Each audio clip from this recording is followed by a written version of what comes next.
আচ্ছা, তুমি আমাকে দেখি তখন হাসলে কেন বলো তো? জানি না। সব জানো। তোমার ওই হাসি দেখি আমার মনে 440 ভোল্টের শর্ট লেগেছে। থাক, আর বেশি আগাইন না। আমার আব্বুকে তো চেনেন না। ও এসে আপনাকে আমার সাথে কথা বলতে দেখলে 11,000 ভোল্টের শর্ট দেবে। তখন সহ্য করতে পারবেন তো? হ্যাঁ, অবশ্যই পারবো। আমিও ইলেকট্রিক মিস্ত্রি। এসব ছোটখাটো শর্ট খাওয়া অভ্যাস আমার আছে। শুধু তুমি রাজি কিনা বলো। তোমার জন্য আমি 25,000 ভোল্টের ট্রান্সমিটারও হাত দিতে পারবো। তাই? Do you love me? এই সালমা, তুমি আমার কাছে এসে।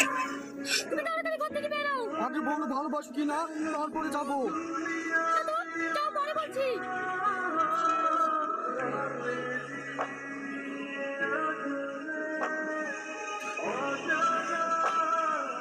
এটা নাও তোমার ব্ল্যাক টেপ।